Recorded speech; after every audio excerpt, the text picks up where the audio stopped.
Pertama sekali, marilah sama-sama kita memanjatkan puji dan syukur kehadirat Allah Subhanahu wa taala, yang mana berkah, rahmat dan karunia daripada Allah Subhanahu wa taala, sehingga sampai dengan saat yang mulia ini kita masih diberikan kekuatan, kesehatan, kesempatan oleh Allah Subhanahu wa taala, sehingga kita dapat melaksanakan suatu kewajiban yang telah diwajibkan oleh Allah Subhanahu wa taala, yaitu melaksanakan ibadah salat Jumat secara berjamaah.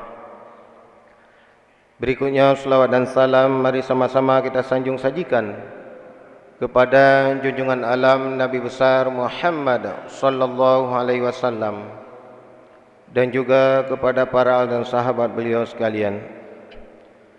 Hadirin kaum muslimin sedang jamaah Jumat yang insyaallah dimuliakan Allah Subhanahu wa taala.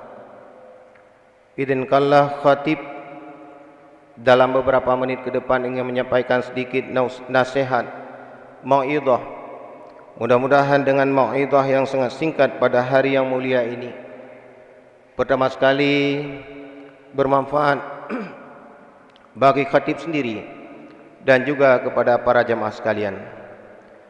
Hadirin yang berbahagia, dalam hidup dan kehidupan manusia, semua yang namanya manusia, kita pasti punya cita-cita. Dan cita-cita seseorang itu tidak mungkin dia ingin mendapatkan yang tidak baik ataupun yang jelek, yang buruk, tidak mungkin. Semua manusia dalam hidup dan kehidupan ini, pasti mereka mempunyai satu cita-cita yang gemilang. Pasti dia berkeinginan satu cita-cita yang hidupnya dirahmati oleh Allah Subhanahu wa taala. Semua kita dalam hidup dan kehidupan di permukaan bumi Allah Subhanahu wa taala, manusia selalu punya niat dalam hati kecilnya ingin beribadah kepada Allah. Ibadahnya diterima oleh Allah Subhanahu wa taala. Cita-citanya sedikit ibadah yang dia lakukan, sedikit amalan yang ia lakukan di permukaan bumi Allah, selagi dia masih diberikan kesempatan, niatnya diterima oleh Allah Subhanahu wa taala. Oleh karena demikian, hadirin kaum muslimin sedang jamaah yang insyaallah dimuliakan Allah Subhanahu wa taala, sehingga dalam hidup dan kehidupan manusia di permukaan bumi Allah Subhanahu wa taala ada 3 tipe manusia. Ada 3 tipe manusia dalam menghadapi kehidupan dunia ini. Tipe yang pertama adalah menjadikan dunia ini sebagai tujuan hidup. Itu yang pertama. Tipe manusia yang pertama adalah menjadikan dunia ini sebagai tujuan hidup. Begitu dia bangun, hanya dia pikirkan pekerjaannya sehari-hari. Berapa yang akan dia dapatkan pada hari yang berbahagia ini. Dia tidak memikirkan ukhrawinya, akhiratnya. Tujuan hidup dia adalah dunia, dunia dan dunia saja. Itu tipe manusia yang pertama. Kemudian ada tipe manusia yang kedua, menjadikan dunia ini sebagai penjara kehidupan. Ini nanti kita tergolong kepada tipe yang mana? Menjadikan dunia ini sebagai penjara kehidupan. Dia tidak memikirkan saudara-saudaranya. Padahal Allah mengatakan hablum minallah wa hablum minan nas. Secara vertikal dengan Allah Subhanahu wa taala, hubungan kita dengan Allah Subhanahu wa taala, semua perintah ibadah itu adalah perintah Allah secara vertikal dengan Allah Subhanahu wa taala. Secara horizontal hablum minan nas, hubungan manusia sesama manusia, itu juga tidak boleh kita tinggalkan. Ini hadirin kaum muslimin sedang jamaah yang berbahagia. Kemudian ada tipe manusia yang ketiga dalam hadapi dunia ini adalah dia menjadikan dunia ini sebagai jembatan kehidupan. Ini hadirin yang berbahagia. Ketika kita diberikan kesempatan oleh Allah, yang kesempatan diberikan oleh Allah di dunia ini tidak akan lama, hanya sebentar.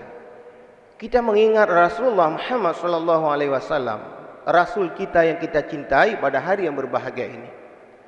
Kita punya rasa cinta kepada Rasulullah. Apalagi hari ini kita masih memperingati kelahiran Nabi besar Muhammad sallallahu alaihi wasallam. Hari ini tanggal 27 Rabiul Awal. Kita mengingat jasa Rasulullah, akhlak Rasulullah. Bayangkan ketika satu saat malaikat Israel, walaupun merasa segan menyumpai Nabi Muhammad sallallahu alaihi wasallam, namun malaikat Israel mendatangi, wahai Muhammad, saya mendatangimu hari ini adalah perintah Allah Subhanahu wa taala, wahai Muhammad, ingin mencabut nyawamu. Apa kata-kata pertama Rasul kepada malaikat? Wahai malaikat, saya memang tidak mau hidup lama-lama di dunia ini, wahai malaikat, karena ini adalah perintah Allah sudah datang kepada diriku. Tetapi bagaimana keadaan umatku, wahai malaikat? Umat yang ditanya oleh Rasulullah adalah umatnya. Itu ketika beliau mau menghadapi sakaratul maut. Apalagi detik-detik terakhirnya beliau masih juga dalam mulutnya mengucapkan ummati, ummati, ummati, umatnya. Berarti dia hablum minan nas ini dia tidak meninggalkannya. Itu yang pertama. Oleh karena demikian hadirin kaum muslimin sedang jamaah yang dimuliakan Allah Subhanahu wa taala, itu punya kelebihan Rasul kita. Dari 124.000 nabi, di situ di dalamnya ada Nabi Muhammad. 313 nabi, di dalamnya juga ada Nabi Muhammad sallallahu alaihi wasallam. 25 nabi dan rasul, di dalamnya juga ada Nabi Muhammad.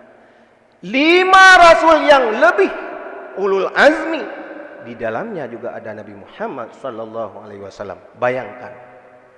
Oleh karena demikian, seandainya ada hari ini orang-orang yang membenci Rasulullah, minimal dalam hati kita hari ini kita juga membenci orang yang membenci Rasulullah sallallahu alaihi wasallam. Kenapa? Karena itu adalah rasul kita. Ini hadirin kaum muslimin sedang jamaah yang insyaallah dimuliakan Allah Subhanahu wa taala. Rasul ketika beliau ingin kembali kepada Allah Subhanahu wa taala tidak memikirkan keluarganya sendiri. Tidak. Berbeda dengan kita hari ini, mungkin saya di dalamnya dan kita semuanya. Sedikit saja digoyang, sedikit diberikan gempa oleh Allah Subhanahu wa taala, yang kita bertanya. Kalau bapaknya, ayahnya kita bertanya, mana istri? Mana mamakmu, nak? Nak, di mana abang-abangmu? Di mana adik-adikmu? Dan semua keluarga karib terdekat. Mungkin itu kata-kata kita pertama hari ini. Termasuk mungkin saya di dalamnya. Bayangkan Rasulullah, dia tidak menanyakan istrinya, Fatimah, cucunya, Hasan, Ali dan lain sebagainya. Tidak. Yang terucap dalam kata-katanya, umatku bagaimana? Umat saya nanti ketika saya kembali kepada Allah Subhanahu wa taala, bagaimana keadaan umat saya, wahai malaikat? Oleh karena demikian hadirin kaum muslimin sedang jamaah yang insyaallah dimuliakan Allah Subhanahu wa taala, sehingga kita hari ini tugas mulia manusia hari ini hanya 2. Berbuat baik dan mau menyuruh kepada kebaikan. Mau berbuat baik dan menyeru kepada kebaikan seperti hari yang mulia ini. Kemudian yang kedua, menghindari perbuatan keji dan mungkar. Cuma itu. Berbuat baik, mau menyeru kepada kebaikan. Siapa tahu ada saudara-saudara kita yang mereka mungkin tahu. Semua orang tahu tentang ibadah kepada Allah sehari semalam 5 kali, 17 rakaat kewajibannya dan lain sebagainya. Semua orang tahu. Tetapi kenapa juga pada hari yang berbahagia ini masih ada sebagian orang meninggalkan perintah Allah Subhanahu wa taala? Kenapa? Itulah perlu watawasau bil haqq, kata Allah, watawasau bis sabr. Perlu ingat mengingatkan di antara kita. Ini sangat perlu. Itu adalah perintah Allah Subhanahu wa taala. Oleh karena demikian, dalam hidup dan kehidupan manusia yang hari ini hanya kehidupan manusia yang sangat-sangat terbatas. Sebelum kita kembali kepada Allah Subhanahu wa taala, yang hari ini kita membangun istana-istana dunia, Dan itu tidak pernah dilarang oleh Allah. Kalau kita punya kesempatan, silahkan bangun rumah besar-besar, silahkan beli mobil mewah, silahkan. Kenapa? Karena memang itu kemampuan kita, itu diberikan oleh Allah, dititip oleh Allah Subhanahu wa ta'ala. Tetapi ingat, ketika kita membuat satu istana dunia yang sangat luar biasa, bahwasanya istana luar biasa yang kita buat, itu akan kita tinggalkan semuanya. Semua akan kita tinggalkan di dunia ini, dan kita kembali kepada Allah Subhanahu wa ta'ala dengan 1 kali 3 meter. Itulah istana kita nantinya. Oleh karena demikian, hadirin kaum muslimin sedang jamaah yang insyaallah dimuliakan Allah Subhanahu wa ta'ala, ingat, satu ketika kita dipanggil oleh Allah Subhanahu wa ta'ala, sekitar kita terbaring di dalam rumah kita.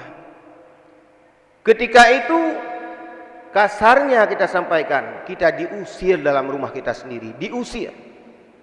Bahasa Aceh putubit ulua. Yang dulunya belum pernah kita tidur di halaman kita sendiri, belum pernah. Ketika itu kita wajib tidur sebentar. Kita punya halaman, ditidurkan sebentar untuk disolatkan oleh orang lain. Makanya hadirin kaum muslimin sedang jamaah yang insyaallah dimuliakan Allah Subhanahu wa ta'ala, kita sedikit punya rasa malu hari ini. Kalau seandainya kita bermalas-malasan melaksanakan ibadah salat berjamaah, khususnya kita orang bapak-bapak, itu ada pepatah, salatlah kamu di belakang imam sebelum kamu disolatkan di depan imam. Itu sering pepatah itu kita katakan. Walaupun dia tidak pernah ikut salat berjamaah di masjid, di musalla, di menasa, belum pernah bertemu dengan Pak Imam, tetapi nanti Pak Imam menghargainya. Dia akan di depan, Pak Imamnya di belakang. Maukah kita seperti itu? Tidak. Oleh karena demikian, mari semua kita yang masih diberikan kesempatan oleh Allah Subhanahu wa ta'ala, janganlah seperti pepatah, salatlah kamu di belakang imam sebelum kamu disolatkan di depan imam. Itu pasti janji Allah. Idza jaa ajaluhum la yastakhiruna sa'ah wa la yastaqdimun. Pasti kalau ajal sudah datang, la yastakhiruna sa'ah wa la yastaqdimun, tidak ditakhir sedetik pun, wa la yastaqdimun kata Allah, dan tidak didahulukan. Walaupun saatnya kadang-kadang tajib kopi saboh gelah 2, taboh meja berdua, 1 meja berdua, namun dia kembali kepada Allah, tidak tahu kapan dan di mana. Oleh karena demikian hadirin kaum muslimin sedang jamaah yang insyaallah dimuliakan Allah Subhanahu wa ta'ala, kita melakukan ibadah kepada Allah, amalan kepada Allah. Sedikit amalan yang kita lakukan kepada Allah, semua kita bercita-cita diterima olehnya. Oleh karena demikian, yang sangat utama, kesempurnaan itu ada 4. Sempurnanya 4 karena diiringi dengan 4 hal. Yang pertama, sempurnanya ilmu pengetahuan apabila ilmu pengetahuan itu diamalkan. Untuk apa kita ilmu pengetahuan sangat luar biasa, cukup banyak ilmu pengetahuan. Kita melaksanakan pengajian rutin seminggu 7 kali, tambah lagi malamnya, tambah lagi paginya, siangnya, tetapi segudang ilmu yang kita dapatkan tidak pernah kita amalkan. Kita mengetahui Rasulullah, akhlak Rasulullah bagus, ada seseorang yang dibenci kepada Rasulullah, kita juga marah, kita tahu. Jangan tatim yang kesemayang, nyan yang baik tahu tadi, yang lain puju nyan baik. Oleh karena demikian, kalau ini yang kita lakukan tidak sempurna, kita memiliki ilmu pengetahuan cukup banyak karena kita tidak mengamalkan. Itu yang pertama. Kemudian yang kedua, akan sempurna agama apabila ketakwaan kepada Allah Subhanahu wa ta'ala. Sempurna agama. Kenapa? Karena kita takwa. Apa makna takwa? Menjalankan semua perintah Allah, menjauhkan segala larangannya. Kemudian yang ketiga, sempurna kita beramal. Amalan ini sempurna, kita melaksanakan salat, ibadah, puasa, zakat, haji, sedekah, membantu fakir miskin dan lain sebagainya. Semua itu akan sempurna apabila ada diiringi dengan niat dalam hati. Semua kita lakukan. Hari ini kita duduk, sebahagian mungkin tidak teringat bahwa kita mencari sedikit pahala. Kita berniat, sengaja saya i'tikaf karena Allah Subhanahu wa taala. Tidak. Ada sebahagian ketika ditegur oleh Pak Imam baru, ya sengaja saya niat i'tikaf. Ada sebahagian, kenapa? Kalau kita mencari pahala, mudah sebetulnya.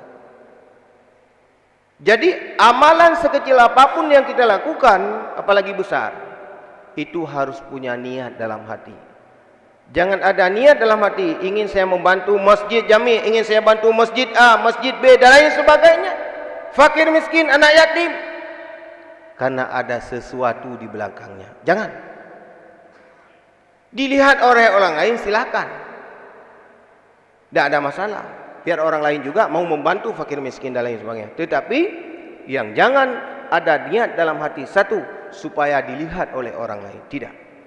Urusan orang lain melihat kita bersedekah ke masjid besar-besar, anak yatim kita santuni, fakir miskin, orang yang lemah dan lain sebagainya, silakan. Bahkan orang lain dipublikasi lagi supaya ada argumen, supaya ada jadi satu, termotivasi orang-orang yang mungkin dia itu banyak diberikan kelebihan oleh Allah, dia juga bisa membandingkan. Bayangkan, dia saja pendapatannya kurang, dia bisa mensantuni anak yatim, fakir miskin, membantu masjid dan lain sebagainya. Bagaimana dengan keadaan saya hari ini? Termotivasi, silakan dipublikasi. Kenapa? Yang penting jangan ria. Itu saja. Kemudian yang keempat, hadirin kaum muslimin sedang jamaah yang insyaallah dimuliakan Allah Subhanahu wa taala, akan sempurnanya penghormatan ini sangat ditentukan oleh akhlak. Itulah Rasulullah Muhammad sallallahu alaihi wasallam yang hari ini kita peringati. Perlu sekali semua kita mencontohkan akhlak Rasulullah Muhammad sallallahu alaihi wasallam. Semua kita. Hari ini dalam hati kecil kita orang Islam, ada orang lain membenci Rasulullah. Semua kalau kita belah hati kita, semua kita benci kepada orang yang membenci Rasulullah hari ini. Itu menandakan kita cinta kepada Rasul.